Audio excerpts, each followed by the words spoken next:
ButtKicker. Feel what you've been missing.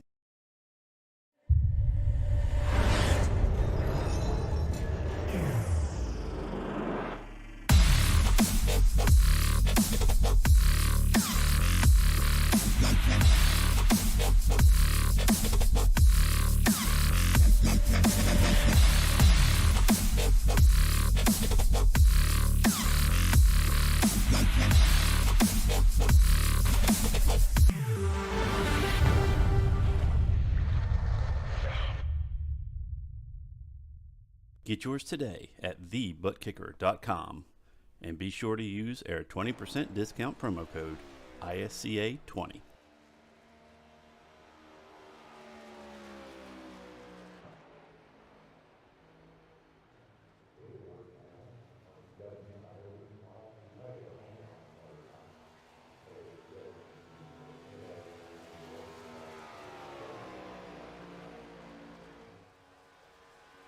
Well, we're back, and we are ready for more. This time, we get set to go racing for the Cracker Barrel 200 here from the Kansas Speedway. It's yet that time again for another installment of the iRacing Stock Car Association ButtKicker Cup Series. My name is Nolan Rampo with Brian Britt. Beside me in the broadcast booth, Rob Melnick, back behind the cameras for tonight's race. So, Brian, we enter this 1.5-mile circuit, which at this point in recent years has gotten the reputation to be one of the most dangerous mile-and-a-halves you can find on the oval racing scene. Oh, I think that's definitely an accurate statement. We're going to see guys all over this track. Could see some 3, 4 wide. Multiple lines are going to work here. I think clean air is going to be key. I think as the race goes on, though, it's going to probably start progressing to the top lane. We'll have to wait and see, though. Definitely excited, though. I mean, this is going to be a nice palate cleanser from Darlington, that's for sure. It is one of the fastest mile-and-a-halves, which means this could be one of those really, really fast races here tonight where the race just flies on through.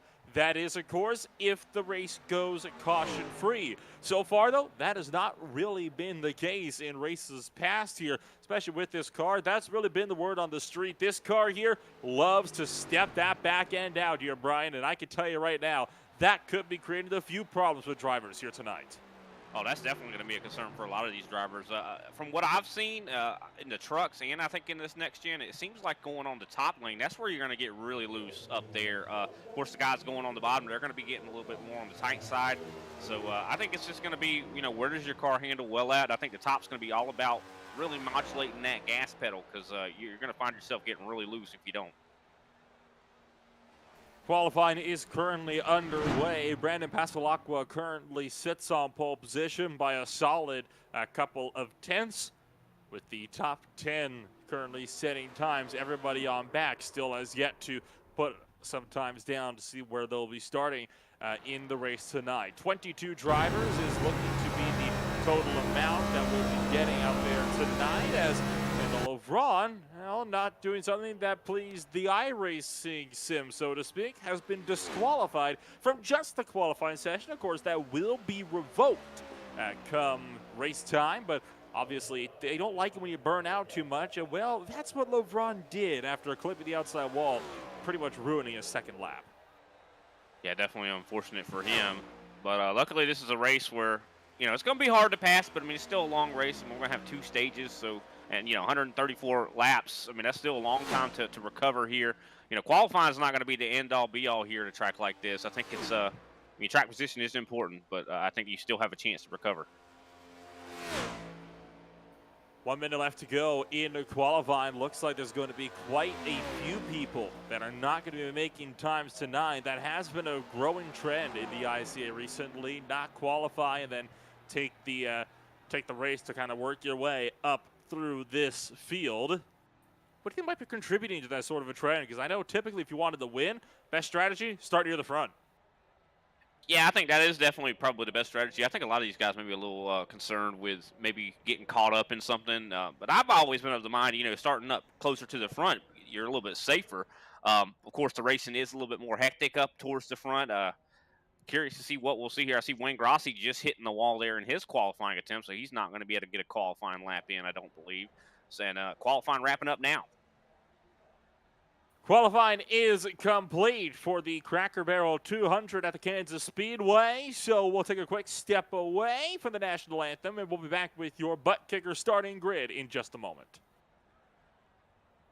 Oh, say, can't you see by the dawn's early light what so proudly we held at the twilight's last gleaming, whose broad stripes and bright stars through the perilous fight o'er the ramparts we watched were so gallantly streaming.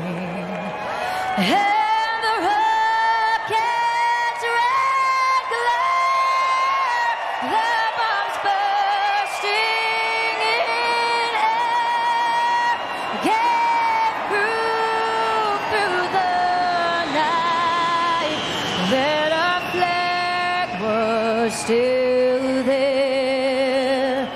Oh, say does that star-spangled banner yet wave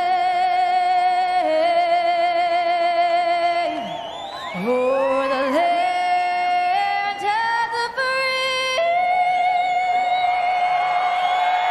and the home of the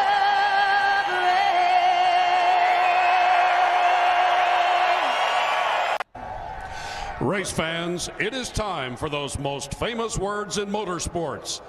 Drivers, start your engines!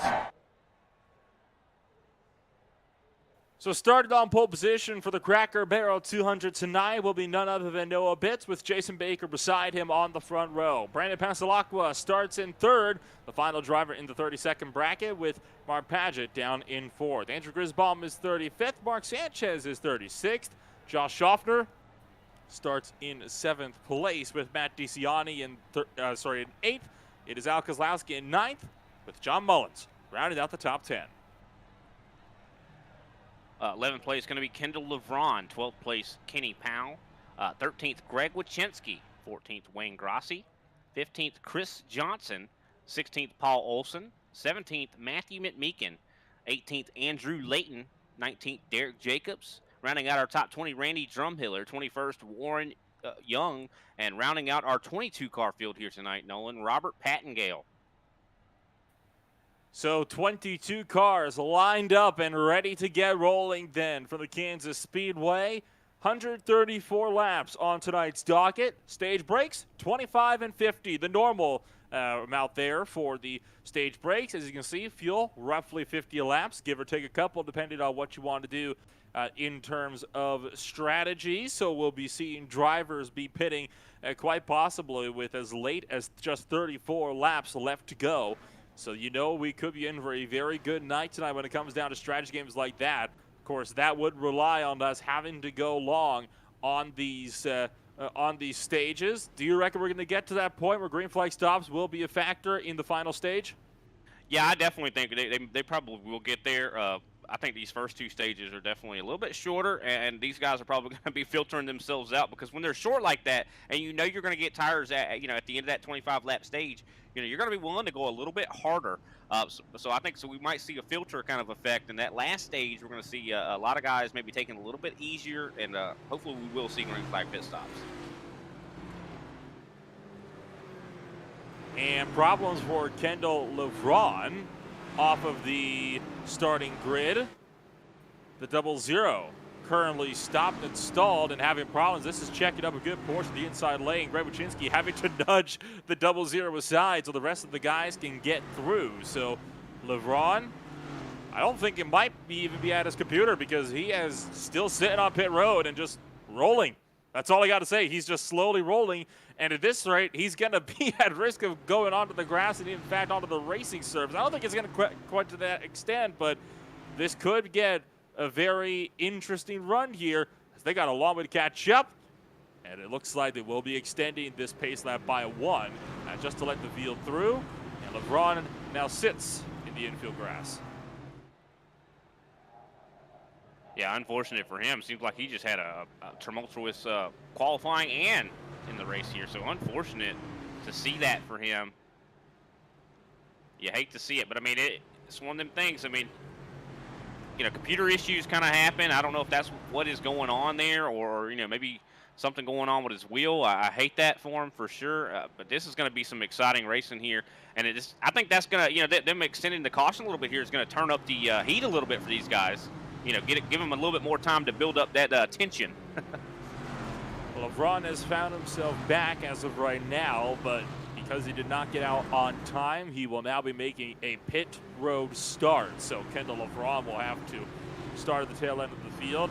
Gotta say, that's an unusual one. I was just watching the car slowly coasting closer and closer to the racetrack, and if it actually got close enough, we would have been caught in an endless loop of extending this green flag because he would have been on the racetrack.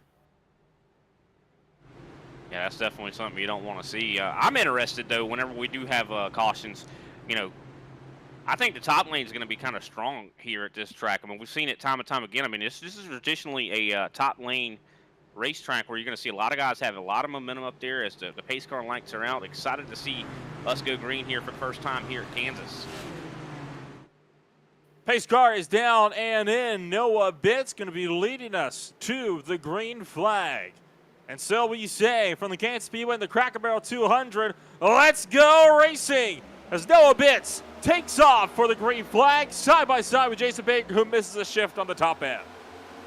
Yeah, it's definitely not what you want to do on these restarts. Brandon Passalacqua already on the bottom looking for the lead, almost side by side with Noah Bitts. But Bitts able to stay in control of this race right now. And loving that paint scheme on Brandon Passalacqua. Got ISCA all over that machine. Loving every bit of that as he falls into third here. Jason Baker able to recover and falls into second. So the top three have broken away. Passalacqua looking low onto the apron. You are allowed to go down there. But it can cost you a fair bit of speed if you don't know what you're doing. They're going to now rip the top shelf. Taking that Larson line, and that yellow car on the inside, that's Kendall LeBron leaving pit road, now a lap down. So LeBron going to let this field through here as we cycle our way around the racetrack for the second time today, and already it's going to be a top three breakaway. And I have a feeling that this could be a race where that top line is just going to be all powerful today. Yeah, I definitely think it will be. Like I say, you got to also keep in mind, you know, these guys are going to be a little bit looser up there. As we see Al Kozlowski, he keeps trying to challenge Josh Shopper here. That's for the sixth position. Not able to get there. That top line is just the ultimate defense line, I do believe. If you're able to slide up in front of someone, I think this track has a lot of dirt track tendencies in a lot of ways. Slide jobs are something we're going to see plenty of. Looking further down the order, this is the likes of Mark Sanchez, Al Kozlowski, John Mullins, and Chris Johnson all battled out with each other for spots 8th on back. Kozlowski losing time. Chris Johnson working his way up through this field. John Mullins in the X-side Chevrolet is looking low. Kozlowski washes up middle of the track, and that's going to scare John Mullins down onto the apron as Johnson sweeps through. I think Kozlowski just got a little bit tight in that middle groove and pushed up to the middle. Sanchez took him high. Johnson got him down to the low side. And if he's tight this early in this race, I mean, I don't think it's going to get any better for him. They're definitely going to be have to lay in some heavy adjustments here as he's fallen to the field back to 13th now. Matthew McMeekin going to be at a scoot right by 2. And the thing about this track, too, I mean, yeah, you're going to see a lot of guys going 3-line, you know, 2-line racing, but just like every other track, you're going to see that slows you down quite a bit, especially when you got guys side drafting heavily. I think that's what is allowing these guys to pull away up in the front. Bitts now out to over 8/10 on second place. And that is only going to extend, no doubt. Noah Bitts has shown a tendency at tracks like these to just absolutely tear away with it whenever he gets up and gone. And now McMeekin having to work against Kozlowski and his Speedway Angels 88, and I think McMeekin will be able to hang on to 12th for now, but Kozlowski would no doubt be trying to hunt him down. You can already see him looking really low and takes a very shallow entry into turn 3. That does not help matters at all for Kozlowski. That only makes him get even more tight as he pushes up towards the outside wall. So McBeacon clears up on the top shelf, and now the 41 Mustang closing in on Mullins' 64 Chevrolet into turn 1. You can already see how good that outside lane is. Watch the overspeed is going to get on Mullins here out of turn 2. Yeah, definitely that top line seems like it is really strong right now. I'm wondering if that has anything to do with the conditions on the racetrack. You know, looking at the temperatures, 119 degrees on this racetrack. That is quite hot. I'm wondering how that's affecting these cars.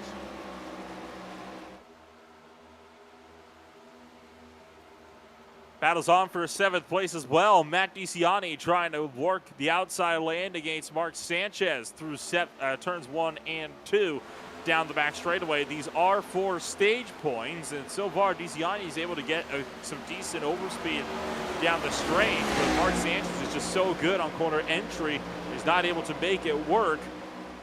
By the time they reach corner exit, Sanchez is able to just pull out that little bit of a gap in the momentum. Not really being a big helper to Matt DiCiani for the time being, but he's going to do his best to continue to work that outside lane. And that is one of the very key points about this racetrack, right? The closer you get to that outside wall, the faster you'll be on the exit. Yeah, 100%. It's so easy, though, to hit that thing. And you're seeing Sanchez. I mean, he's got a fast hot rod right now running on that bottom. He's really starting to catch up to Josh Schaffner. I mean, maybe he's got something figured out. Maybe that car is hooked up on the bottom. It's so hard to pass on the top. When everyone's up there running that top, you need a car that can pass on the bottom, and I think that's what we're seeing from Sanchez.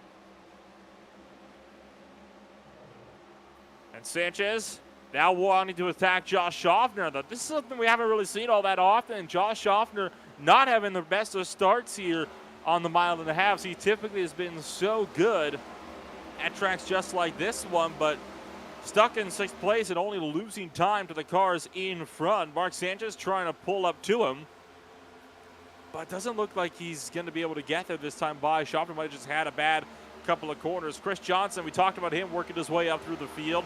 He's continuing to work his way up. He's now caught the 9th and 8th place drivers of Wayne Grossi and DiCiani. Well, actually, Grossi just passed Chris Johnson. So Wayne Grossi actually kind of driving through the field right now. Up to 9th, was just in 10th. Now side by side with Matt DiCiani. Grossi, this is one of the places he's probably going to shine at. He's so good at tracks like this. And caution is out first time tonight, and it's a solo car spin. Warren Young is the cause on the back straightaway exiting turn 2. So the number 9 Chrome Monster Energy Chevrolet going to be bringing out the first yellow flag on the night on just the 11th rotation around. Oh, yeah. Oh, and he hit the wall, too. Took that front bumper right off. And if you watch, watching this replay here, you could definitely see that, he just all of a sudden broke loose very quickly. And he was running on the top lane. So like I said earlier, that top lane is going to be loose. So it's going to take a little bit of some, I'd say it's going to take a little bit of, definitely you got awareness on how you're using that gas. You got to modulate that throttle and almost treat it like there's an egg underneath it. Of course, this is one of those tracks you're going to be on the gas, the whole way around, but it's not 100%. You want to lift a little bit at Kansas. And that car shot back to the outside wall as soon as he quit the transition as well. No doubt that's what kind of unsettled the car to kind of undo the save that he was trying to pull off. And you mentioned how hard of a hit that was to the outside wall. Knocked the entire front clip off of the bumper on Warren Young's Chevrolet. So he is going to have quite a bit of work to get that car back in a race-ready fashion. A couple of takers to pit row. Noah Bitts, Pasalacqua, and Baker all into pit road. As well as that, John Mullins is taking a trip down, as is Al Kozlowski. Greg Wyszynski also coming into the lane as well. Paul Olson and Derek Jacobs following.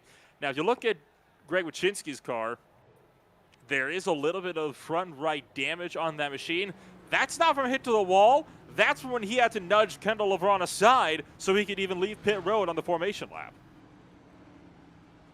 Yeah, definitely going to affect him here. He's probably going to take a little bit of a lengthier pit stop to get some of that fixed here. Interesting, though, Mark Pageant, I do believe, and Andrew Grisbaum, staying out. What a decision here. We have 6 sets of tires. So, they do have a little bit of leeway in when they could take these tires. I'm curious, I don't know if I'd want to burn that set this early, though.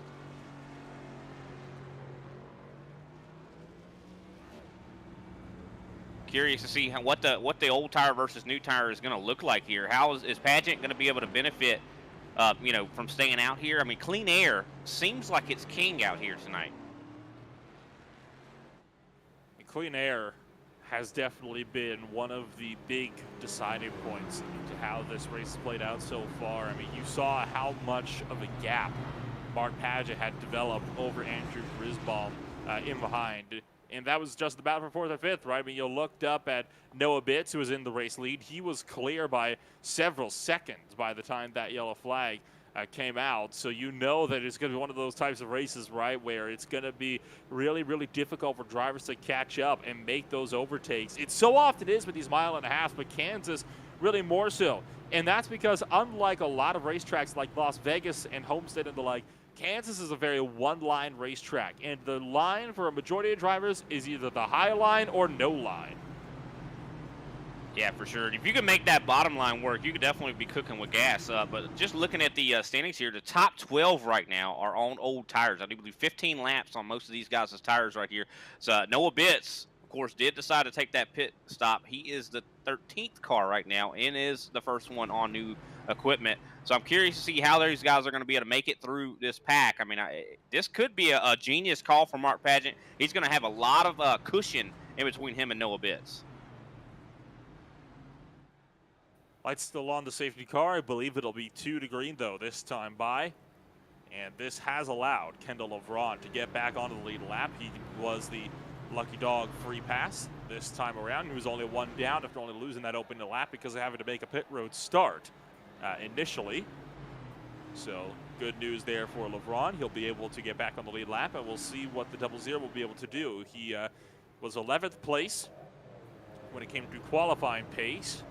That was the 3rd lowest time, but that being said, only 13 of the 22 drivers that have started this race set a qualifying time. So it does make you wonder if that's really representative of where we can expect to see him be by the end of this race.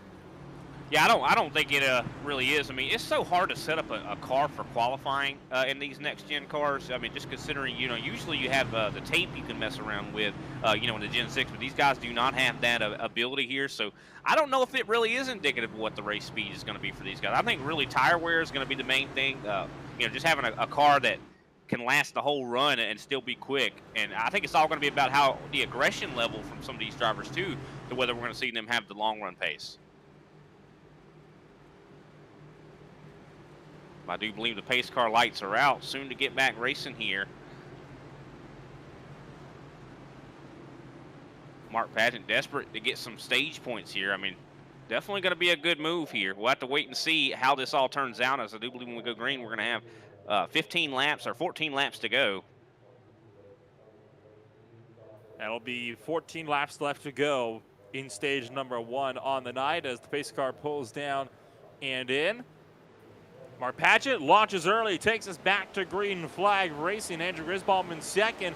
Schaffner, though, already making that move to put himself up to second place, but look out for the likes of Bitts in behind. They are going to be on fresh rubber and no doubt looking to charge their way through this field early.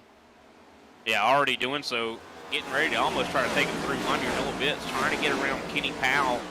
Robert Patgill falling back. Looks like, he was on some of the older tires here, so definitely seems like he's struggling a little bit here. Look at the speed that Bitts is carrying up on the top lane. Randy Drumhill better just get out of the way if I saw somebody come up that quick.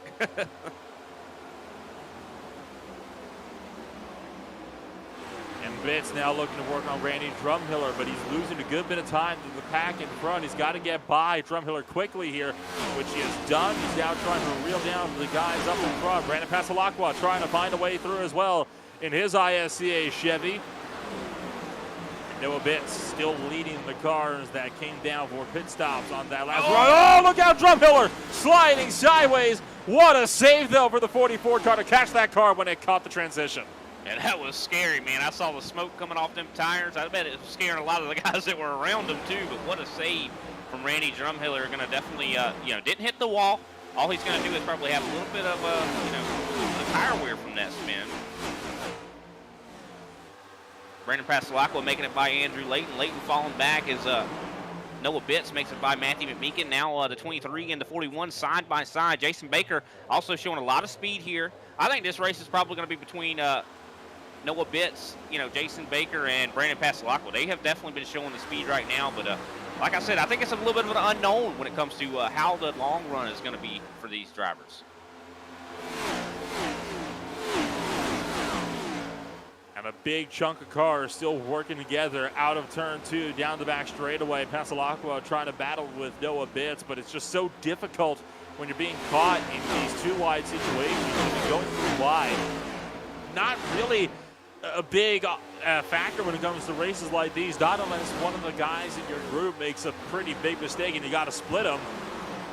You can see them, both those cars working to the inside there of Chris Johnson, and now trying to get up and past Andrew Grisbaum as well. Bitts, just clears there for the 5th position and chops the nose the Purina Mustang.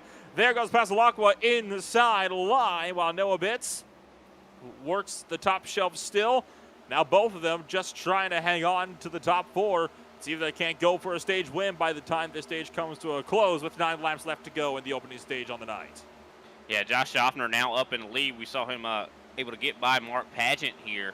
These guys racing up here, they're on older tires. They're racing side by side. Whenever they're doing that, that's slowing them down and allowing Noah Bitts to really maybe have that chance to get up here and tussle for the lead. And I don't think these guys are going to be able to even try to defend against that. Just considering how fast he is right now. Now side by side with Mark Pageant, or I'm sorry, Mark Sanchez. Now trying to even get by Wayne Grossi. So Noah Bitts is on the march.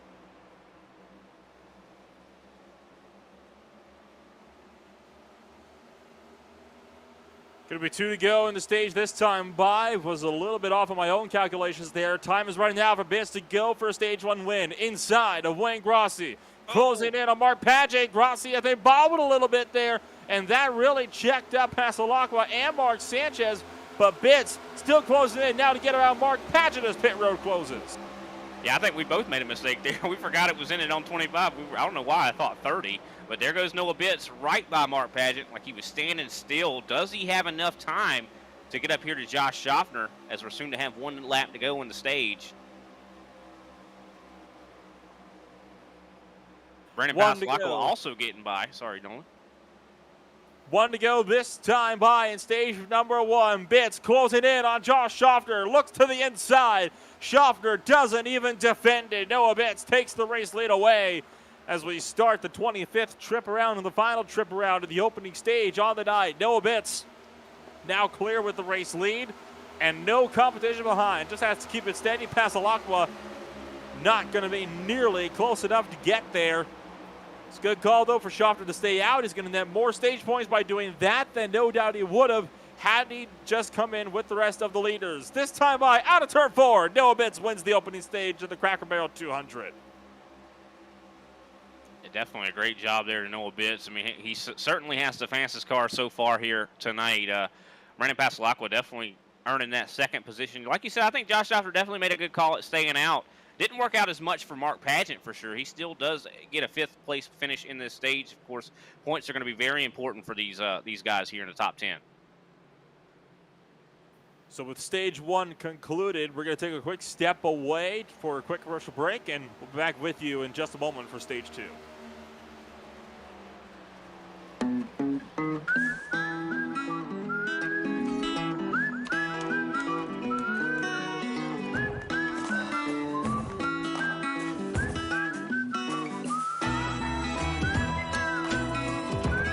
We believe it means more when something's made by hand here at Cracker Barrel, and we hope you think so too.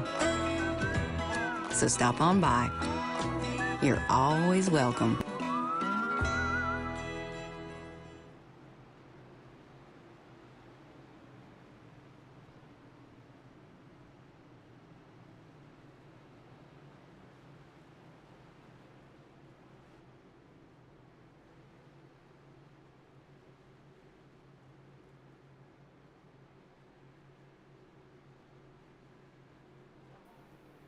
Good chunk of drivers coming into pit road. Those staying out include the three of the drivers that were staying out, or that came in, under the first caution of the night.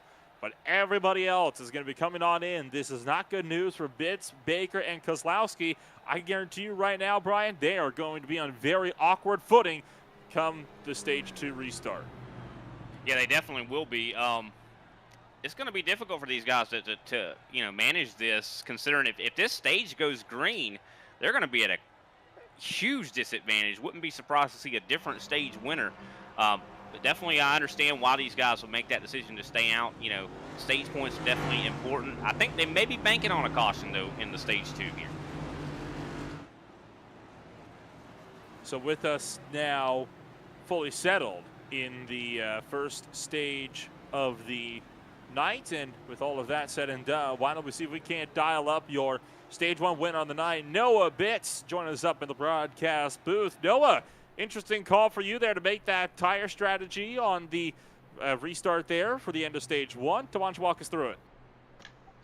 Well, I just needed to come in early, make some adjustments to the car, and just get a handling right. Otherwise, I probably would have put myself in the wall at some point there. I'll stay out here. I should still be able to hang out somewhat close to the front, and since there's another yellow coming out, I'll be able to get my chance to get fresh tires and get back on the same strategy as everybody else. So are you at all concerned then that you might be swamped here early on this restart, especially if stage 2 proves to go green to the end? Oh, when is the end of stage 2? 50? Is that right? Yep, that's correct. It shouldn't be too bad. I don't have too many laps on these tires, and it's been a fast car. I should be able to hang with a lot of these guys, hopefully. That's the plan, at least. Well, fingers crossed then that you'll be able to have yourself a solid run tonight. Before I let you go, anybody you'd like to shout out for that number 87? Yeah, guys at Ryko do an amazing job every week putting out these sets. Couldn't be happier. And everyone else for putting on this race. It's nice to see a lot of people showing up tonight, and let's have a good race. And thank you for joining us up here tonight, Noah, and best of luck in the rest of the race. Thank you. That was Noah Bitts joining us up here in the broadcast booth. Well, what do you think, Brian, will he be able to do here on this second stage? Well, I mean, because the caution came out on lap 26, I mean, they're going to have a little bit of a shorter run in this stage, of course. So I don't know. He might be right. He might be able to hold on here. The only thing is last time we saw some different strategies. We saw 12 guys stay out. This time only 3. So this is going to be a little bit less of a cushion here for Noah Bitts. There's a green flag getting ready to wave. He goes really early. Huge jump there for Noah Bitts. Major jump from Noah Bitts. That doesn't surprise me at all, Brian. He knows that he could be under threat here by all of these guys on fresh tires behind. He wants to put as big of a gap between himself and that field as possible, knowing that that gap will close in a hurry. Al Kozlowski still looking on the inside. Mark Padgett, Josh Schaffner, both looking for the top shelf right behind them, trying to find the way through. Schaffner on fresh rubber. Kozlowski, one of the 3 drivers that stayed out, as did Jason Baker. Pasalacqua already past Kozlowski, trying to make the run on Jason Baker into turn 1 as Mark Padgett still battling that with Josh Schaffner right behind that Speedway Angels Chrome 88. Yeah, I'm curious why Brandon Pasalacqua. I mean, I think he probably should have been one that stayed out with that stage, just considering now he's down a set of tires versus what Noah Bitts and Jason Baker are going to be. Al Kozlowski under a tremendous amount of pressure right now from Josh Schaffner. Mark Padgett able to make the pass up on the top. He moves up to 4th place. Side by side for 2nd now, Brandon Pasalacqua and Jason Baker.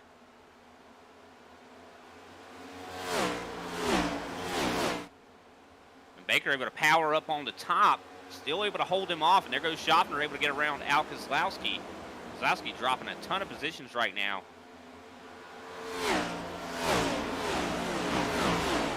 Oh, one car just got the outside wall. I think Jason Baker caught it just slightly out of turn 4, so the battle for 2nd going to trade hands as Pasalacqua clears. Behind them, Padgett once again having to fend off Schaffner, who is just lunging for the inside line, but no dice for that number 50 Plendis Chevrolet this time around. That's one of the really big things. You can throw it to the inside as much as you want, but it's not really going to do anything unless you can follow it up with a good exit, which he's sort of got the run there thanks to a checker from Jason Baker, and that's going to force Mark Padgett to give up the spot.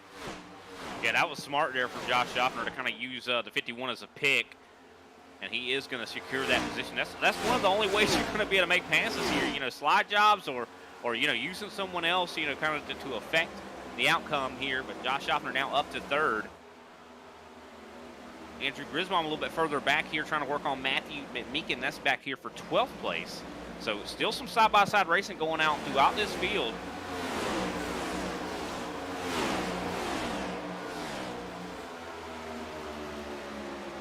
Still some side-by-side racing, particularly deeper in the field towards the 7th and 8th place drivers, still getting caught up by some good old dirty air. And you can see Andrew Layton and the number 84 Green Monster Energy Machine. Throwback to Kyle Busch's old paint scheme from 2015, battling it out with Andrew Grisbaum on that top shelf, the Purina Mustang. Really struggling to kind of get a solid foothold on this field here in this second stage. Almost got into the wall there, and that's surprising. We saw Grisbaum was really strong in that first stage, you know, before that caution kind of split it up. So definitely dirty air probably coming into play here, you know, having to deal with this traffic. I mean, it's so hard to get past. This bit's just driving away now up to 3/10 over Brandon Pasalacqua. Pasalacqua trying to catch up here, and it is a 2-car breakaway. You got to keep in mind, Noah Bitts is on older tires than Pasalacqua, but it looks like he is managing to hold his own, so I don't think he was lying in his interview. I don't think it was either. I mean, so far, Noah Bitts really doing a good job on kind of weathering the storm up at the front end of the field, and I think he's managed to kind of outlast a good chunk of the drivers that were on fresh rubber. The advantage has pretty much been negated. Greg Wyszynski taking it 3 wide into turn 3, though. Just got around Mark Sanchez, who is now going to work on Al Kozlowski outside lane, and look at the checkup from Kozlowski, who was starting to push up, and that's how much he had to lift to avoid running into the side of his G&G teammate. And that will allow Chris Johnson and Mark Sanchez to both go through. That was a bold move for Wyszynski to push it 3 wide there and to return 3. Yeah, definitely was a very bold move there for him. You know, this is one of those tracks, you know, this is such a momentum track. You know, if you're on the bottom trying to make a run and you have to check up at all, it's going to kill that straightaway. And I think that's what we're seeing from Al Kozlowski. He is just leading so many positions, now back out of the top 10, now in 11th place. And Wyszynski, I think he's got the chance. Maybe he's running some really quick laps, a little bit faster than Matt DeCiani. Could we see Wyszynski make his way up through this field? He's definitely on track to do so. Yes, he is, and I think if he can remain on course here, he could find himself with a solid points haul at the end of the race as well.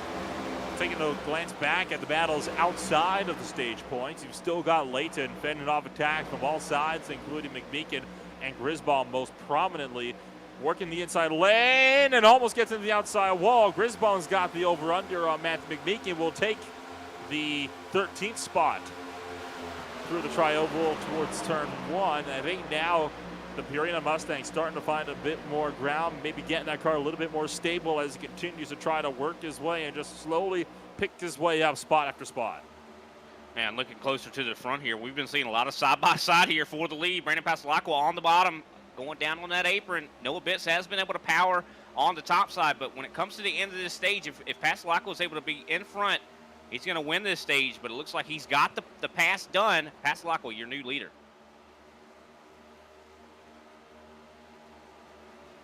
Ooh, big slide there from Mark Pageant, getting really loose.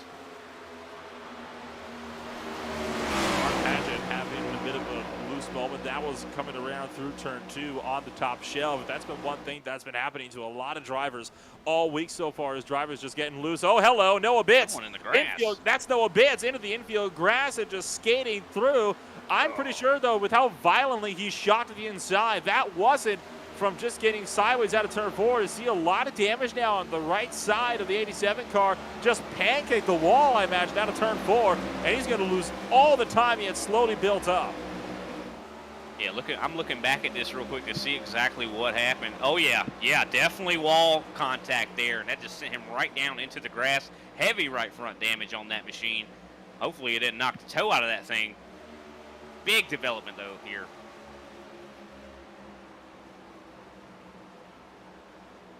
Josh Schaffner, though, starting to catch up to Pasalacqua. Schaffner showing some really good speed right now. And Baker just got crossed up out of turn 2. nearly wiped out Mark Paget as well. This is really starting to kick off here in the second stage. It has not taken too long for drivers to get all sorts of out of shape, trying to just kind of sort themselves out here on this restart. Almost some bump drafting going on right here. Jason Baker almost pushing Mark Paget here. And this has been one heck of a race so far, and I can tell you right now that Jason Baker really struggling in that number 51 Marines Chevrolet, just trying to hang on at this point in time. He was just one lap ago, way up in front of Wayne Grossi. Not the case anymore. Oh, that's the wall. That's 3 wide. That's going to be tight in the wall a second time. Baker's going to sweep through, and Mark Paget going to lose another couple. Yeah, but at least it could have been a lot worse. I mean, we saw when Noah Bitts hit the wall right at that exact place. He got sent down into the grass, so I think Paget, just a little kiss. It was enough to take some momentum out of that car, though. Good gravy. I think Mark Paget has had his fair share of moments with that wall for one stage. Al Kozlowski looks low. Grisbaum trying to fight him off on the top shelf, but it's not going to happen this time. Well, maybe it will, actually. Once again, Kozlowski forced to check up big time on the inside line as we take 5 to go in stage 2. So Grisbaum pulls around for the 10th place spot on the top side, but that's not going to stop Kozlowski from fighting this one out on the bottom. Yeah, definitely a big fight going on right there for that 10th position. I also want to call back to that 12th place car right now. Kendall LeBron, what a recovery. Up to 12th now. Definitely making the right decisions to get back in this race. Absolutely, and he is doing everything he needs to do to get himself back into a fighting order. And I can tell you right now that when stage 3 comes along, if he's still on the same strategy as all these other guys up in front, he is going to be all over those top 5, just trying to stay up there. And I think at the moment, more than content to just kind of ride along with where he's at. Doesn't need to really push it all that hard just yet. Also seeing Noah Bitts trying to recover a little bit here too. He just got by Chris Johnson, moving his way up to 13th here. He's going to probably be wanting to get some repairs for sure whenever this stage caution does come out. Now, I do believe 2 laps to go here, or actually, no, 3 laps to go. It's going to be 2 laps to go when we cross the line.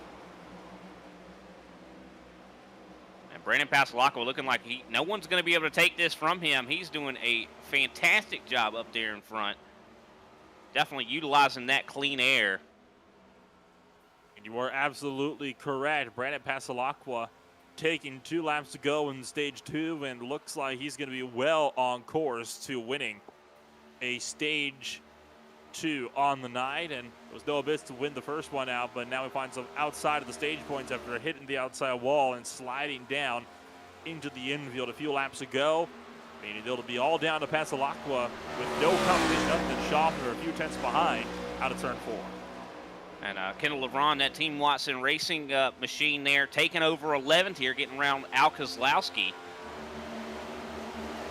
He's just barely on the verge. He's not able to, I don't think he's going to get any stage points here, but definitely going to set himself up for the final stage. A lot of these guys are going to be happy to get these stage points here, but I've been so impressed with Wayne Grossi. I mean, I've said this probably time and time again about, how he has just been growing into a great driver. He really has, and I think he is only going to grow into an even better driver as the season goes along. Pasalacqua wins the second stage on the night, and that will close out our stage racing. From here on, straight dash to the finish line. And this is when the race gets real serious. This is when the real race starts here. This is when the pit strategy is going to really start to show up. Do we have some cautions that really split up that final stage, or do we, go green? I mean, we've had, problems in both stages when it comes to guys having, making mistakes. So I think it is likely we might see a caution at some point. But I really do think we're still going to have a green flag pit stop. Could agree with you more on that one. I mean, we went through stage 2 green, if only by the slimmest of margins. You had a couple of very, very close calls, most notable of those being Noah Bitts. We didn't really get a chance to talk about it, but there was a bit of a hip check between Andrew Layton and now Kozlowski as well at turn 2 at about lap 42. That took place, though, after Layton got loose on the top shelf, so definitely nothing intentional on Layton's part. So There's been a bit of action all the way out throughout the field, no matter where you look.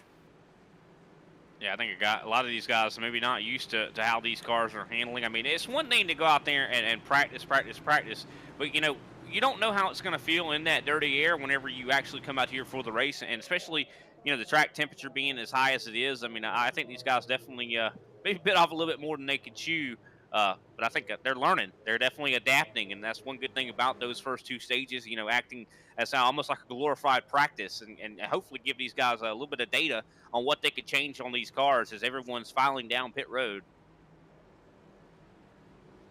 And this time, everybody coming on in for pit stops, nobody electing to stay out this time by. So we'll see if Passalacqua will lead them out of pit road now that the field had a bit of a chance to catch up under this latest pit stop. This is the caution, though, that Bitts wanted, right? The chance to get back on strategy with everybody else. So everybody's going to be, for all intents and purposes, on even footing. Passalacqua's out of pit road. Here comes Schaffner. Not going to get there. Passalacqua stays out in front. He'll be your race leader come stage 3.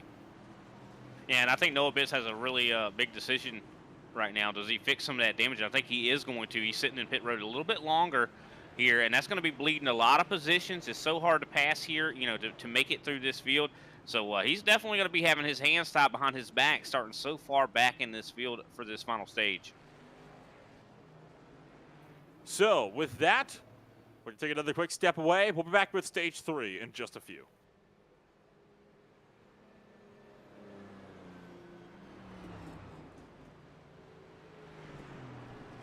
ButtKicker. Feel what you've been missing.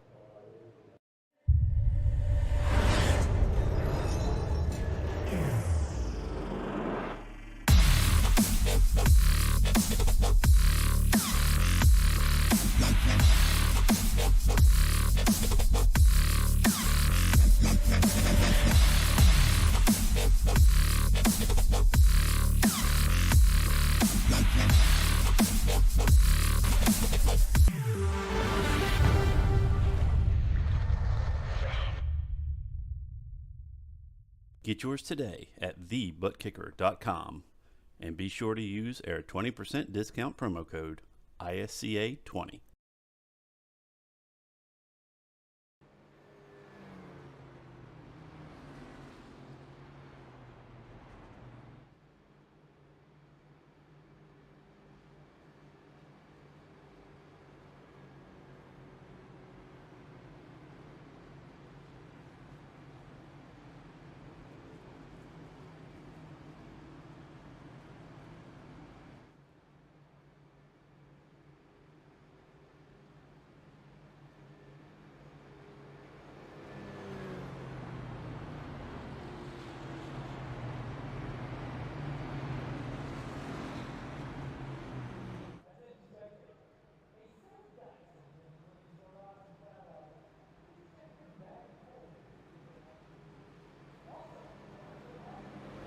Pace car lights are out this time by. We get set to go. Back green flag racing. Passalacqua, Schaffner, Grassi, Sanchez, DeCiani, Grisbaum. Line up on your first 3 rows. And we were checking in on Noah Bitts a little bit earlier just to see where he's at. Well, looks like he's got all of that damage fixed, Brian. He'll be lined up 13th on the grid with the clean race car. Well, he just came down again. I do believe he's going to be 20th. Oh, yes, you are actually correct. And I was looking at Paul Olson because he's got such a similar paint scheme color. No, I understand that for sure. As we're on the backstretch here, want to take a quick moment. I know before we get going green, everybody go to the ISCA Racing website and definitely check out an event we're going to have this Sunday. We'll talk about it a little bit more later. The ISCA 600. But back to the racing here at the moment.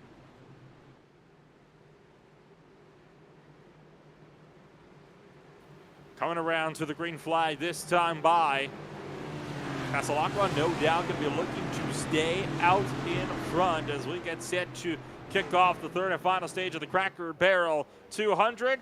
Early launch of the 23 car, and we're green flag racing once again. Yeah, Passalacqua doing a great job on that start. And I'm surprised, you know, usually when you come to mile and a half like this where the draft is so heavy, you don't really want to go as early as he's going, but it seems like it's been working for him. But I don't know, though. Schaffner getting a huge set of steam right up there. I think we're going to see some challenging from the lead.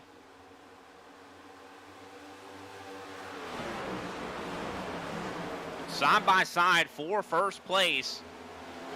Passalacqua will hold it strong on the top shelf, though, and Schaffner will have to fight that one out another day. There's a lot of carnage going on in the back end of the field, though. Grebachinski got all out of shape. You see him slow on the bottom. He checked up a good chunk of the field. They went 4 wide to get around him out of turn number 4, and the battles are only continuing to ramp up from there, as now Noah Bitts inside on Randy Drumhiller, just trying to find a way by the number 87 for Mustang. Drumhiller, though, slipping back. Jason Baker goes through on the bottom as well, and looks like these battle for the spots well outside of the top 10 are really the most exciting ones you got on the track at the moment. I mean, we just went back green for this final stage. Noah Bitts was starting back in 20th. He is now up to 12th. That is such a big move for him to get back in this race. Man, I think he just knows it. Oh, 64, John Mullins gets loose down onto the apron. What a catch there for John Mullins. Could have very easily gone sideways, no pun intended. He kind of got crossed up. He didn't even dip below that second white line, though, even once. That was a brilliant drive there from Mullins to get that Exide Chevrolet back under control. The battle is also picking up again for the podium positions. Mark Sanchez looking to the inside of Wayne Grossi. Oh! Jack him in the back. Look out, DeCiani scrambling low. He got loose in turn 2, and that caused LeBron to just slam into the back of him with nowhere to go. Yeah, that's going to be some heavy front end damage on LeBron, and that's not something you want at a track like this, but hopefully he's able to stay quick. And it looks like it didn't affect him too bad, as Andrew Layton now trying to challenge here, trying to move up to 7th. Man, what a dramatic thing to happen there.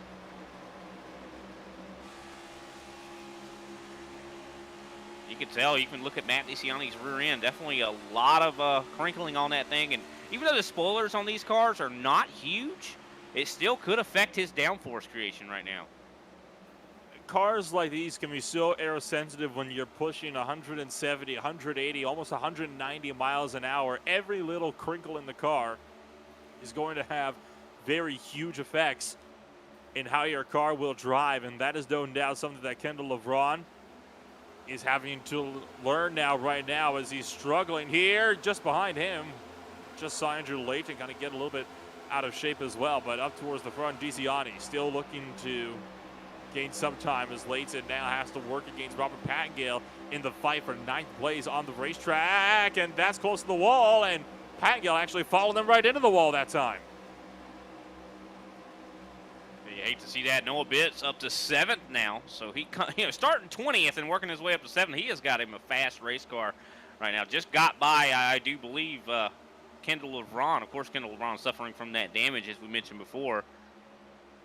And what a recovery, I'd say, from Al Kozlowski. We saw him struggling, quite a way, ways through every bit of this run that he's had. But so far, he's doing good, holding 5th. Maybe some adjustments. I think a lot of these guys probably did lay in quite a bit of adjustments. We even heard Noah Bitts in his interview, did lay some adjustments into that car. Andrew Grisbaum now side by side with Noah Bitts. Oh, that's a bit tight as well off of turn 2. Grisbaum's got the overspeed. Noah Bitts just not able to clear from the inside just yet. Still working with that damaged race car, no doubt, for the both of them. But now Bitts is going to clear. Pushes up to the wall out of turn 4.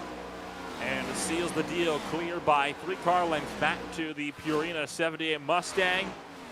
With the pretty wounded Kendall LeBron just kind of hanging around in tow and behind. Now Noah Bitts is setting his sights on Mark Sanchez and Al Kozlowski, 2 drivers that are still really looking to work that bottom lane, hoping to maybe find a little bit of speed. Yeah, those guys are pretty close to one another. That 2nd through 5th right now are pretty close to one another. So I think Noah Bitts is going to have a time trying to make it pie some of these guys, considering they're going to be racing hard. They're not going to want to let him go. I mean, 87 definitely has a challenge ahead of him right now. But looking at his lap times right now, the only person that is faster than him, I do believe, is Brandon Passalacqua up in 1st.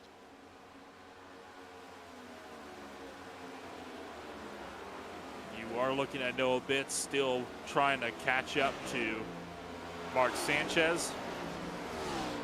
Look at how close he's getting on that outside wall, just trying to get as close up as he possibly can to carry the most amount of momentum possible out of these corners, and so far, doing a solid job at doing just that, right? He's been able to carry some of that momentum, and he's closing in a little by little every single lap. This could help here. Right ahead of him, Kozlowski going defensive. Sanchez looks to the inside, but Kozlowski cuts him off. This is also going to help out Bits big time, is if these two guys in front of him start battling each other, which it looks like they will. Sanchez looks high, trying to get the run of the 88 out of turn 4 to the front straightaway. Yeah, seem to go side by side here for fourth place. Mark Sanchez has had an incredibly fast ride here tonight, so no wonder. But Noah Bitt's now going to start to put the pressure on as he rides right up against the wall. Such a huge run up on the top right now. Wow. Noah Bitt's going to be able to maybe even move his way up into fourth here as he's already side by side with Al Kozlowski. But I tell you, as soon as they started battling each other, that was going to really help out Noah Bitt. Kozlowski pushes up out of turn 4, and that nearly wiped out the Ryko 87 Mustang. But now he's clear, able to try to focus up on Mark Pageant now, while Kozlowski still fights it out with Mark Sanchez in what's now the fight for 5th place. Sanchez bobbles out of turn 2, giving the advantage back to the 88 down the back straightaway. Yeah, there's still battling going on throughout this field here. We see Andrew Layton trying to now challenge Kendall LeBron. That's for 7th place. Hinting it going side by side here. And here we are, side by side across the front stretch here. Oh, man, that was close. Did they touch? They almost touched. I'm almost certain that they possibly did. You can still see Andrew Layton working that inside lane, not willing to give an inch. Kendall LeBron pushing up from the outside wall.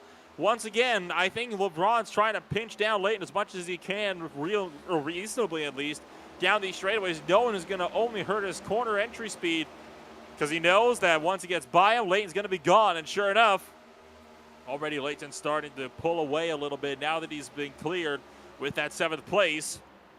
LeBron still outside. Now he's got Jason Baker sliding out sideways right behind them, trying to hang on. Mark Pageant going to sweep through into 9th. Yeah, I think Jason Baker definitely had a little bit of that dirty air hit him right there as he's going to fall back to 10th here. Pageant able to get by. And that dirty air is definitely huge at this track. I mean, you can see it. You know, when you get in, you know, in the draft of a lot of cars, you're going to see these guys lose that precious downforce, and I think that's exactly what we just saw from that 51. And the 51 has been one of the fastest cars all night long, but apparently definitely suffering right now, not used to running in such dirty air. Mark Pageant and Al Kozlowski once again fighting here as Al Kozlowski tries to make the pass here. This is the fight for 4th. And you can see Jason Baker closing in. Baker's into the wall. Kendall LeBron loses the spots at Pageant. I think Jason Baker was just chasing that car too much, trying to keep with the likes of Kendall LeBron. And one car slow on the bottom. That's Derek Jacobs, who has just left pit road after being in there for quite some time. So Derek Jacobs back out onto the racing surface. And that'll still leave all of your fights on track, which are each being worked on in turn. You've still got Baker trying to work at LeBron outside on inside. You've also got a three-way scrap for 12th, 13th, and 14th with Chinsky, Drumhiller, and DeCiani. Possibly Grisbaum, but I think Grisbaum is a bit too far up the road to realistically count him involved in this battle for 12th through 14th so far. Yeah, we're seeing Noah Bitt now starting to challenge Wayne Grossi here for 3rd place. This is for the podium here.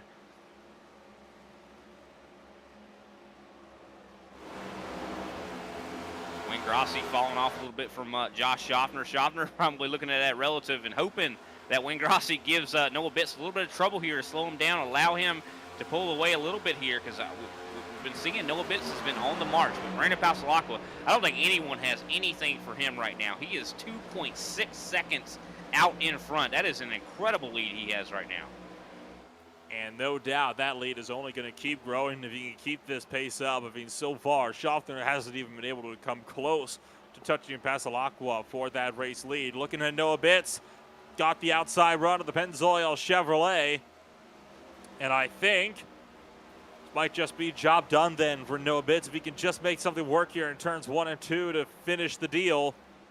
Outside lane at the back end, kicking out, but he's going to get that thing wrestled under control. Maybe you can still see him sliding out sideways, but able to carry that momentum around and clears Wayne Grossi down to 3 and 4. Grossi's not done battling it out, though. To the inside, once again, Noah Bitts on the top shelf, though. This time, not going to let Grossi get the nose back in. Yeah, Noah Bitts definitely doing a great job powering around on that top side, and you almost got to wonder if he, is dwelling on what happened earlier with him hitting that wall. It looks like maybe he's able to, that's the hallmark of a really good driver, able to put that out of your mind. Focus on what's going on right now, because as soon as you start dwelling on mistakes past, that's when you make more of them. So Bitts is already cleared by several car lanes from Wayne Grossi, and he's only going to continue to extend that gap. And now, I think that will leave one of the closest battles on track between Mark Sanchez and Al Kozlowski. But it's about the same distance that the fight between fourth and third is for the time being. Everybody so far is just kind of settled into their own little grooves, right? Nobody's willing to really push it all that hard. They recognize there's still a long way to go in this race. We're only just past halfway. I want to take a run down through the entire field, just kind of show you where everybody's shaking up now in this race. Brandon Pasalacqua clear by 3 seconds with the race lead, with Josh Schaffner in the second position. For there, you've got Noah Bitts in third around of the podium. Wayne Grossi started 14th place. He did not qualify. First driver not to set a time. He's up in the top 5, though. Al Kozlowski is in 5th. Sanchez, the only driver that has not maybe moved at all from where he started, sits in 6th. Andrew Layton is 7th after starting 18th. Mark Paget is in 8th, with Jason Baker in 9th. Kendall LeBron +1 in 10th. Andrew Grisbaum right now sitting in 11th place. 12th place, Greg Wachinski. 13th, Randy Drumhiller. Matt DeCiani sitting in 14th right now. 15th, Chris Johnson. 16th, Matthew Meekin. Paul Olson in 17th right now. John Mullins, 18th. Robert Pattengale, 19th. Derek Jacobs, of course, who we saw just exiting pit road not long ago. He's in 20th. 2 cars are out right now. Kenny Powell and Warren Young out of the race cars. Indeed, they are. And those drivers, no doubt, not really having the best of runs out there today. Among those drivers was the likes of Kenny Powell, who got himself collected in a pretty significant incident, as I understand, back on the 36th lap of the race. And I believe we've actually got the opportunity to get a chance to speak with Kenny Powell here for just a brief moment. And I have to say, Kenny, I mean, it hasn't been the easiest of runs for you today. No doubt not the way you wanted this race to go on. Why don't you walk us through what happened to your 24 car? Yeah, just I didn't have the amount of time, or I didn't put the amount of time in this race that I needed to. I knew I was coming in a little green, and I just wasn't able to tune the car in to my liking before I was able to, or unfortunately, before I hit the wall. So not my best run, not my best effort, but we'll see what I can do next week and move on forward. Word on the street is that Kansas has been one of the most difficult mile and a half when it comes to these next-gen cars since they have been released. What do you think is contributing to that statement going around right now? You don't feel the track, or I didn't anyway. From the get-go, I felt like I was, riding on top of the track. I never felt like my car really had the grip of the track, and the track's very hot. That has something to do with it. I think all the tracks have been pretty warm this week. It's slick out there. I hate to interrupt here. Jason Baker taking a ride through the grass. Oh no, falling outside of the top 15. Sorry to interrupt you, Kenny. No worries. And it looks like he clipped the wall at turn 4, actually in a pretty carbon copy incident. What actually happened to Noah Bitts earlier in the race, coming towards the end of stage number 2, kind of hit the wall once, bounced into it, and it was the second hit that sent him shooting into the infield grass. But just like Noah Bitts, great job to hang on to it. Yeah, definitely not easy to have grip in that grass, that's for sure. As speaking of Noah Bitts, I mean, he's about 3/10 back from Josh Schaffner, so he's starting to reel in this second place position. This could be a heavy race here, as I do believe we're starting to enter. We might actually be in the fuel window right now, so could we see green flag pit stops kick off anytime?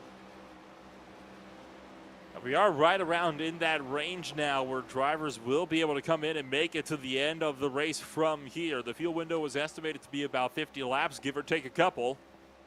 And there is going to be 50 laps to go, this time by at start finish.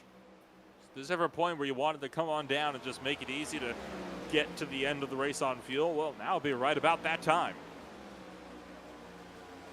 I'll tell you what, Brandon Pasalacqua, I think he might have just made a mistake. I'm not sure what happened, but he's just slowed down quite a bit here. 32.6 was his last lap. Josh Schaffner, 32.2. Noah Bitts, 32.083. So definitely a lot of tenths that Brandon Pasalacqua was missing here. Wonder what's going on. Has he burned his equipment maintaining that lead? It wouldn't be of any surprise to me, to be honestly frank with you. I mean, it takes a lot to build that kind of a gap, and some drivers are just better on building the gap and then trying to manage the loss rather than trying to kind of take it a bit easier than just be faster in the long run. I know that's more my strategy, right? Just push it all out as hard as you can every lap and hope that it's enough to stay out in front by the time the tires really start to kick in. You see Noah Bitts still sitting in a pretty stable third place, but now starting to try to catch up to the likes of Josh Schaffner. Was 4/10 slower the last lap by, but looks like he's really been closing in on Schaffner this time around. And I wouldn't be surprised if that was due in part to the fact that Josh Schaffner is really caught in the wake of Derek Jacobs. Lap traffic, dirty air, always playing a huge factor. Oh, Schaffner's clipped the apron, washing up. That's not going to help out Matters either, as Bitts skates the inside of the 27 through turn number 2. And I think what we're seeing here, I mean, Bitts caught Josh Schaffner. He was right there on his back bumper almost, but, you know, there's almost like a bubble behind a lot of these cars. When we talk about dirty air, I mean, that's what we mean. The closer Noah Bitts gets to Schaffner, the less that car is going to want to behave. And I think that's exactly what we're seeing. You can see, you know, Noah Bitts going down as far as he can on that apron, trying to get as much clean air as he can. You know, this is a track where you're going to want a little bit outside of that draft just to maintain that handling. So I'm curious if that's what is affecting Noah Bitts right now. Matt DiCiani, the first driver to make the call to make a scheduled pit stop in the final stage of the night, pitting from 15th place, locked up the left front a little bit, coming on down to the end, but hey, may as well get the tires a little bit smoky. You're going to be taking them off and putting on a fresh pair anyway. I'll tell you some people that they have had a magnet to one another when it comes to racing all night long. Al Kozlowski and Mark Sanchez, they have been racing this entire final stage. These guys have not left each other alone.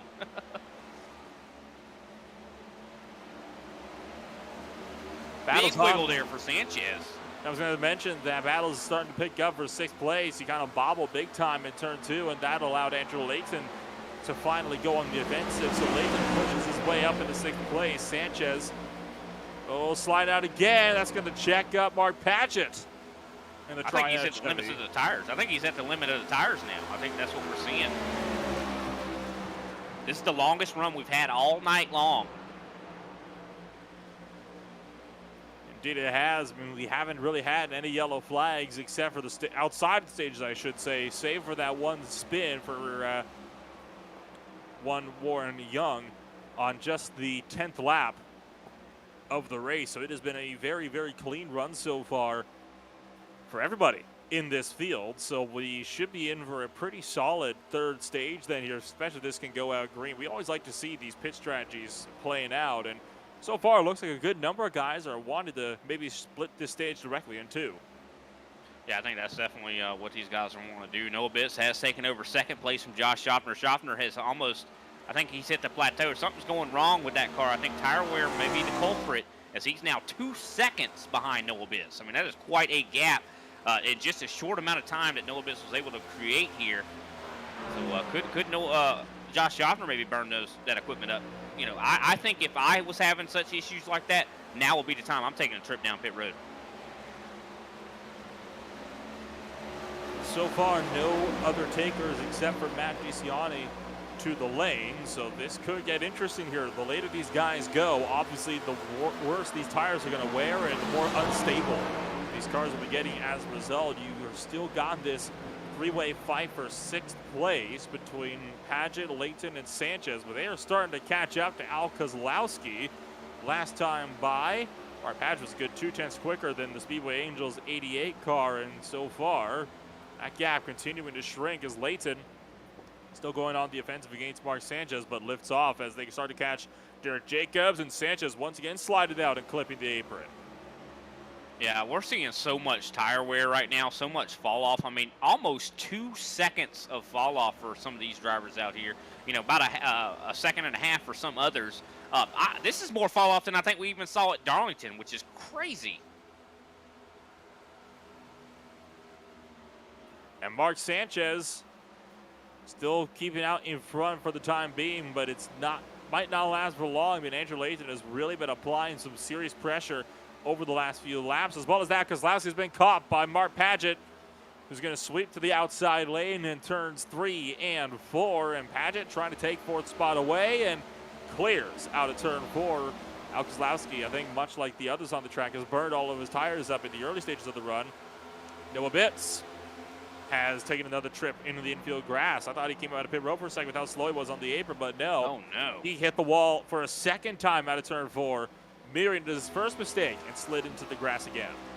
Also want to keep in mind, we saw Josh Schaffner just take a green flag pit stop, so that's one of the first guys in the top 5 here that has taken that pit stop. I think Noah Bitts, this time by, he's going down, so no wonder here. Could that be enough? I don't think he's going to have a chance here if it stays green because of that time loss. Brandon Pasalacqua also going down, so a lot of green flag pit stops going on right now. Wayne Grossi taking the lead. And Bitts in the lane this time by. Grisbaum's also into the lane. Pasalacqua into pit road. Behind them, you've also got Olsen, LeBron, both into pit road as well. So this is where it starts right now. This is where we get to see just about everybody making these first trips and possibly only trips for green flag pit stops tonight. Behind, Mark Sanchez pitting in. Andrew Layton going to be coming on in with him. Makes sense. The guys that are in battles all by their lonesomes are going to be coming in together, right? I mean, why give your opponent the chance to get the leg up on you? Yeah, 100%. I mean, that's definitely what you want to do. I mean, you want to come in with those other guys. You know, maybe you do want to try to short pit them, but I mean, a lot of guys are going to try to take that ability away. Interested to see how this is all going to work out. These guys staying out later. I mean, they're going to have fresher tires for longer, and you know, towards the end of this race. So I think it's a good idea to stay out. I mean, I think it's all about execution. You know, you can make a short pit work. You can also make a long pit work, but it's all going to be about that driver and how they're able to handle that. As Pasalacqua making his way up to 6 now. He is the first car a lap down, so that means only 5 cars have yet to pit. As actually Mark Paget takes his trip down pit road, so he only 4 cars now yet to pit. Wayne Grossi among them, also in the lane, so is John Mullins. And still waiting on a couple of more takers yet to come into pit road before we get this race properly kicked up in overdrive. I can tell you right now that you still got Al Kozlowski, who is yet to make his trip down to the pit road, and I believe that's actually going to be just about it. Al Kozlowski, the last driver on the lead lap that is yet to make a stop tonight, and he's looking to get a bit lower than normal here into turn 3. Robert Pattengill calling out that he's pitting in this time. He was among the drivers that hadn't stopped yet, and Al Kozlowski is going to be coming into pit road this time by, and that should give the lead back then to the likes of Matthew McMeekin. But there have been a few drivers that are out on pit road still. You might have seen them as well, Brian. It's Andrew Layton, Chris Johnson, and Wayne Grossi. You want to know what the common denominator is between them all? Black flags for speeding. And I was just going to say about, this is the money stop. This is the stop. You can make a mistake on pit road. You can get that speeding penalty under yellow. When you're under green and that happens, it is going to absolutely kill your race. Those guys are going to be down a lap. And, after such great performances from those drivers, it's just sad to see. I mean, that's something that I think a lot of people practice, racing, but they don't practice those green flag pit stops. Wayne Grossi was 56 miles an hour over the limit over the limit. He was going 56 in a 45, so he was 11 miles over the limit. Got myself a little crossed up there. Chris Johnson, a little bit quicker. He was 76 miles an hour when he was entering pit road. But I think it's more of an unsafe pit entry that's caught him in pit road because he also took out the pit entry cone when he slid in as well. In fact, he had more car outside of the lane than it did inside of the lane, really going to show just how big of a run he had for himself. Meanwhile, Andrew Layton, actually he found himself with this pretty solid run, but you know what, where he got wasn't an entry. It was on exit. He went 2 miles an hour over the limit for the most of pit road on the exit lane, so he had to make a second trip down. Man, it's unfortunate there.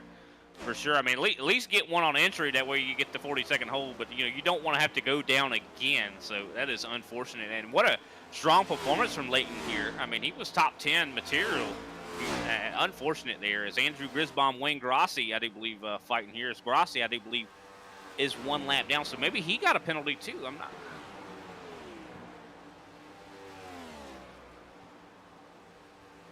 Tell you what, it could be a very, very unique run when these guys get towards the end of this race. You can see LeBron and Drumhiller still battling it out for the 9th and 10th positions on the racetrack, and that is at the moment one of the closer fights you've got so far on the race course, and that could very well be a position that's going to swap hands here in a minute. You can see already Drumhiller looking to get a little bit eager, looking to the inside in his Berkeley Mustang, trying to find a way through. Yeah, that's about the closest fight here, but we are seeing a fight starting to get real close here as Josh Schaffner is being caught by Noah Bitts, and that is for 2nd place. Here we go, Noah Bitts trying to go underneath, taking that apron. There's still a lot of speed in that machine, even though he's made 2 mistakes here tonight that has caused him to hit that wall.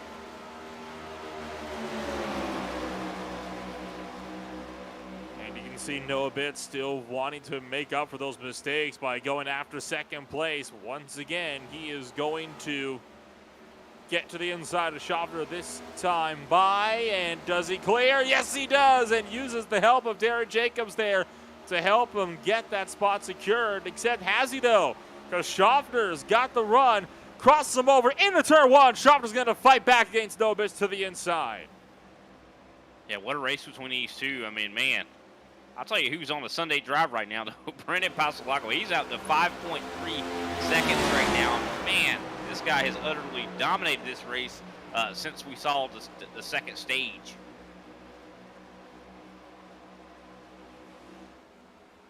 See Mark Sanchez, he's in 5th right now. Definitely had a good pit stop. I mean, I think the pit stops are, you know, can make or break you at a track like this. You know, just all it takes is maybe missing the box just a little bit, or maybe just not being perfect when it comes to, you know, matching that speed on the pit road speed. So I think a lot of these guys definitely been shining on pit road. Some guys have definitely not been shining too much, and that has affected the running order quite a bit. And could we see, you know, a late race caution? I think it's definitely possible as the intensity starts to rise. Under 30 laps left to go in the Cracker Barrel 200 from the Kansas Speedway. As we continue to get closer and closer towards the end of this race, I would take another quick. Actually, hang on. Got the fight for 9th and 10th starting to pick up again. Kendall LeBron has lost time to Randy Drumhiller. They caught Jason Baker and actually overtook the number 51 car in 3 and 4. And Jason Baker definitely trying to fight back here. Just not able to make anything happen as those guys starting to pull away a little bit here. I don't know, getting a huge run up to the 44. Still some speed left in that 51. It's now side by side. He's going to try to slide right up in front of the 44, but I don't know. I mean, the 44 is going to get a huge run on exit here.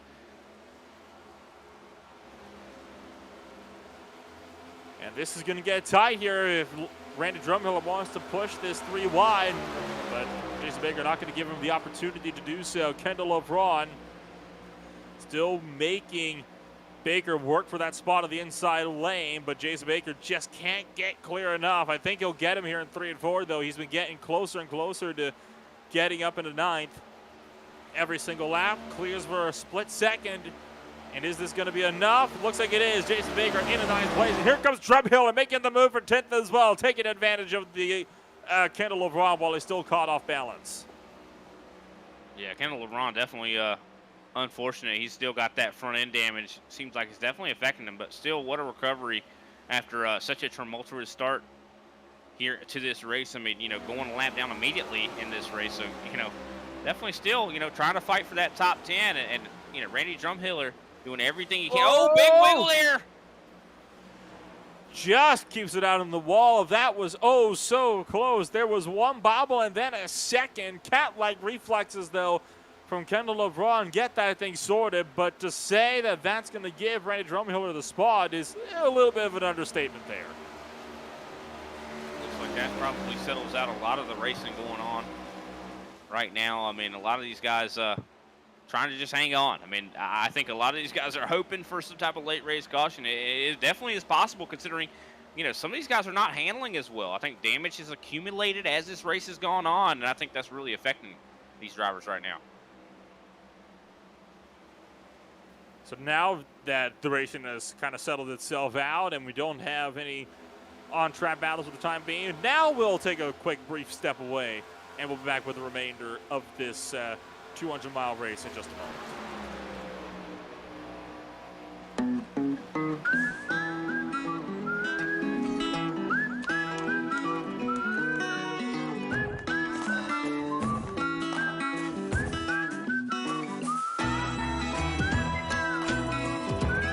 We believe it means more when something's made by hand here at Cracker Barrel, and we hope you think so too.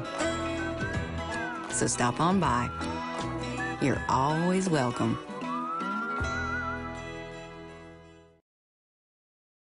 ButtKicker. Feel what you've been missing.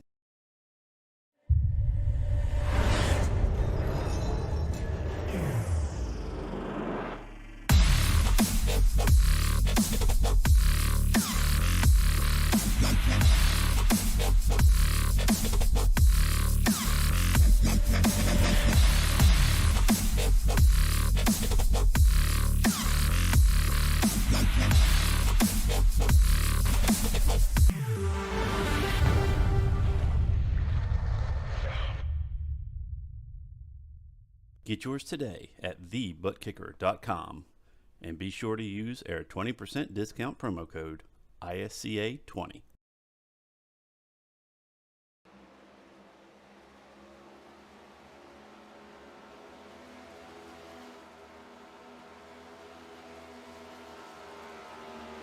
Going to be 20 laps to go this time by at the line. There's been one change of position under that commercial break. Randy Drumhiller took the outside lane away from Jason Baker. That was out of turn 4 and down the front straightaway. I have to say, haven't really seen an outside pass work through the tri-oval yet so far today. Yeah, I haven't seen it really work very well either. I mean, a lot of these guys have been taking, it on the apron. I mean, a lot of, the shortest distance around this track, of course, in these corners, a lot of guys have been running on the high side. But still, I think in these straightaways, shortest distance definitely going to be the the thing to do. As Brandon Pasalacqua now 6.6 seconds out in front of Noah Bitts. And guess what? He's getting ready to put some people a lap down here. It's Kendall LeBron soon probably going to be going a lap down himself. I mean, how many people is this guy going to put a lap down? As many as he can, as I think the answer you would get if you were to ask him that very question. Especially considering a late race caution comes out. I mean, he's going to want as many people out of that equation as he possibly can.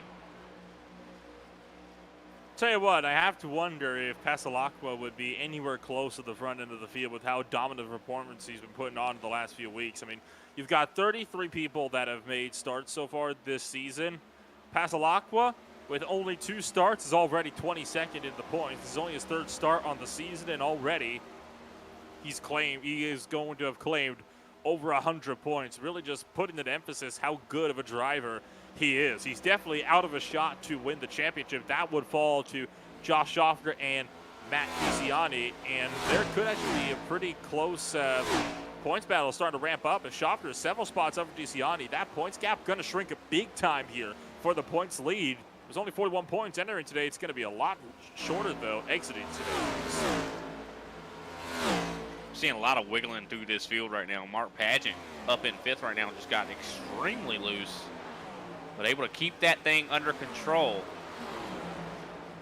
I think that's the really the story of the night. It's all, I think it's all about how you can adapt, and improvise at this track here. I mean, it seems like just being able to be as good as you can on that throttle and be able to catch that thing when it gets loose. And I think that's something we've seen a lot in the next gen car. Whenever it does break loose, it's so hard to control it. So I think that the big kudos, or, a big pat on the back to everyone out here who has been able to have, saves like they have. I mean, it's hard to do. Oh, Al Koslowski into Andrew. Oh! Is that a caution? I think that might be. Yes, it is. Late race caution, and that has just destroyed Pasalacqua's bid for a potential race win. as Andrew Layton goes around, got tipped by Kozlowski entering turn number 3, and this is a bit of an interesting one. You will see Kozlowski go to the inside. Layton comes to cover, and that's a very weird incident there. You saw a big jerk from Kozlowski, kind of hooked across and clipped Andrew Layton, so possibly some kind of netcode having some sort of hand to play and all of that, but they definitely made contact regardless, and that will put us under caution for the 4th time tonight, 2nd time for an actual crash since lap 10 early in this race. And I think Passalacqua's got to be screaming right now to why that had to have happened. Yeah, this is going to give a huge shot here to Noah Bitts. And also, I bet, Matthew Meekin, Kendra LeVon right now, probably breathing a sigh of relief. Kendra LeVon going to avoid going a lap down. Matthew Meekin probably going to get his lap back.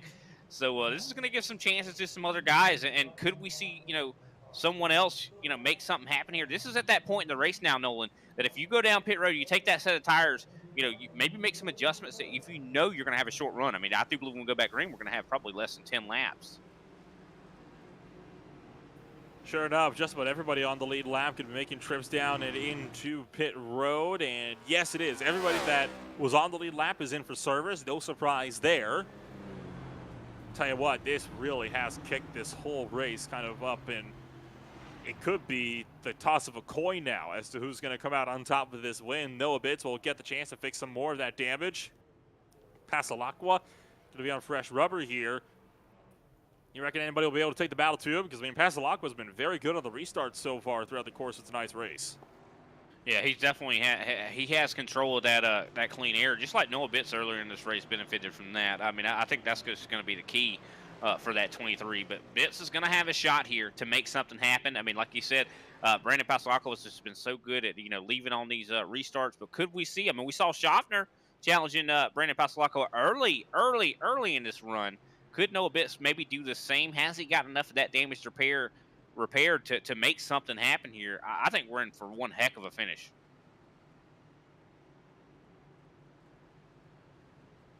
And of course, with the approach of the World 600 in the Real World NASCAR Cup Series, it is worth noting as well that the iRacing Stock Car Association this weekend will be running its own version of the Coca-Cola 600 this coming Sunday. I believe it was qualifying is taking place throughout tonight and tomorrow, where drivers are going to be setting their laps, and then the race itself for 400 laps and 600 miles will be taking place this coming Sunday as well. So if you want to get a good idea of some good old stock car endurance racing, well, there's the best bet to do it.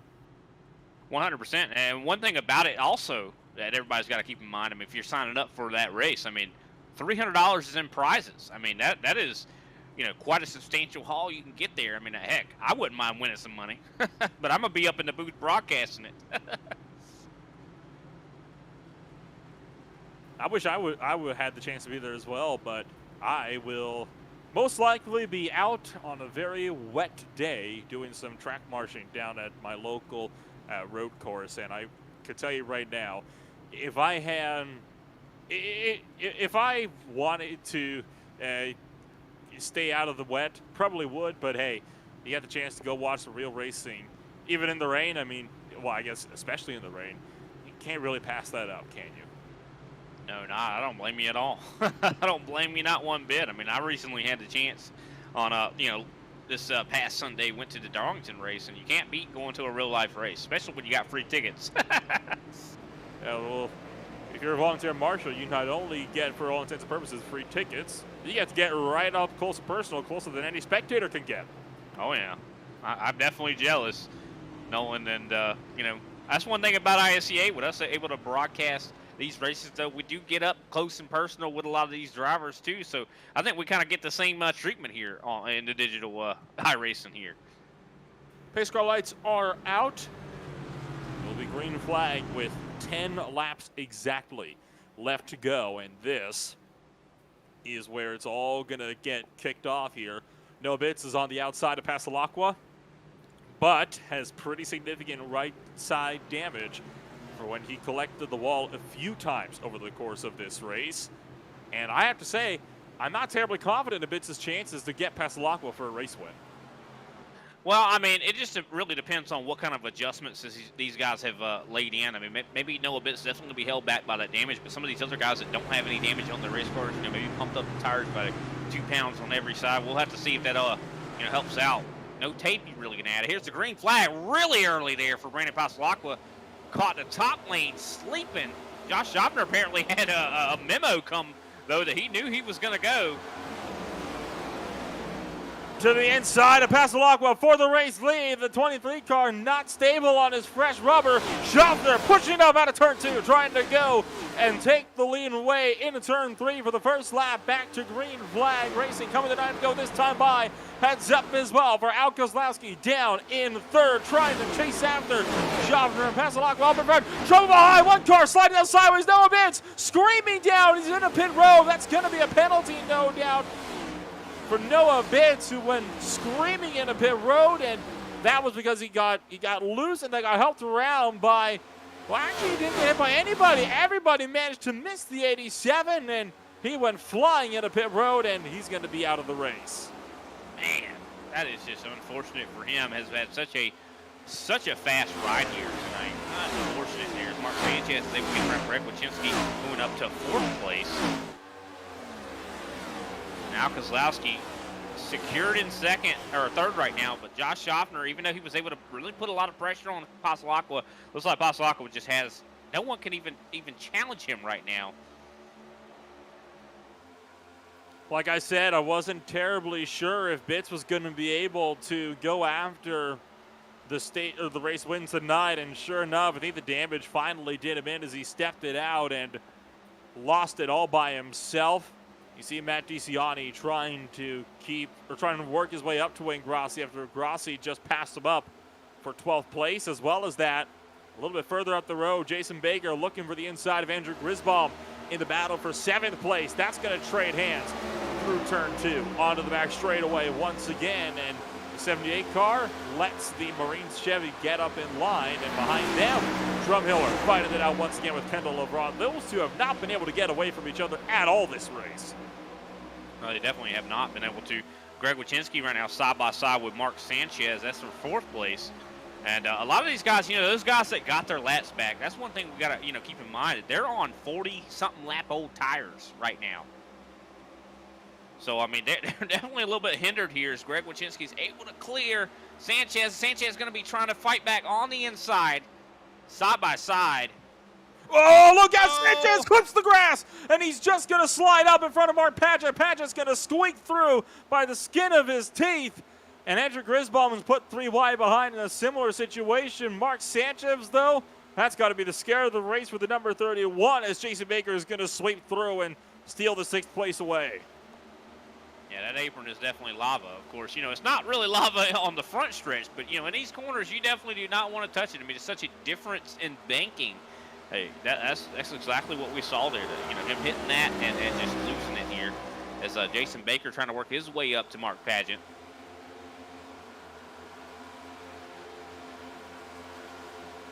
Four laps left to go in the Cracker Barrel 200 from Kansas Speedway, and I think now everything is once again settled into the rhythm that we're going to be seeing from here to the end of this race. All of the restart drama has gotten itself sorted. Passalacqua still running up in front with no one close to touching him. Josh Schaffner trying to close in, but Passalacqua has just been so much faster lap after lap. Last lap by, Passalacqua was 4/10 quicker. This lap pulled ahead by another half a tenth. Schaffner is just not able to get close. He doesn't have anything for him. Yeah, not at all. It just seems like Passalacqua came here with just a hot rod. The best car I think we've seen all night. I think definitely a tie with Noah Bitts when it comes to who had the fastest car of the night. Of course, Noah Bitts having his problems here. We do see Jason Baker really starting to put some pressure here on Mark Padgett. Oh, Greg Wyszynski into the outside wall. That's going to give Mark Padgett a chance to take over 5th, or 4th, I should say.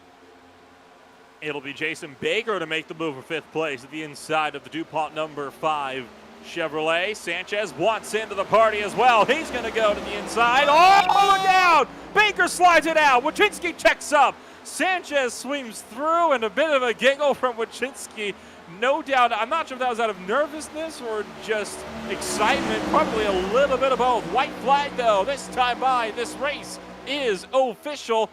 And Josh Schaffner nowhere close to being able to run down Passalacqua for the race win. That 23 car has just been on fire all day today. Since he's gotten the race lead, nobody's been able to get close. Rounding the circuit one more time through 3 and 4. Schaffner sends it into turn 3, trying to close in, but it's not going to be nearly enough.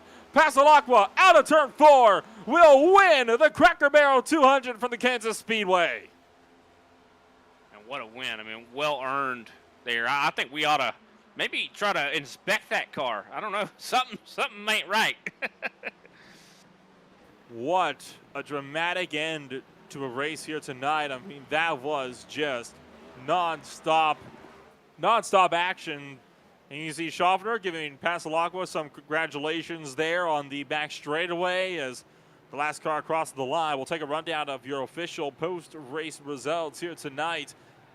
The number 23 car takes it home with Josh Schaffner in second place. Al Kozlowski third, Mark Pageant fourth, Jason Vigors fifth, Mark Sanchez is in sixth, with Greg Wachinski in seventh, finally ending the top 7 Chevy lockout with Kendall LeBron in eighth, Randy Drumhill in ninth, and Andrew Grisbaum down in 10th.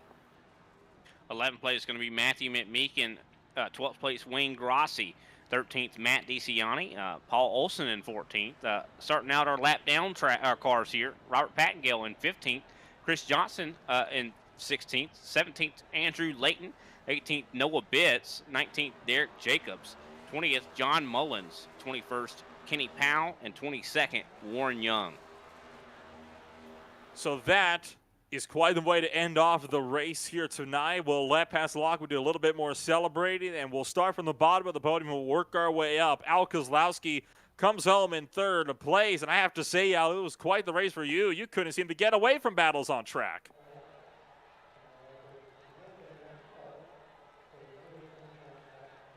That last restart, I got a jump, and I just stayed in it, so that helped us.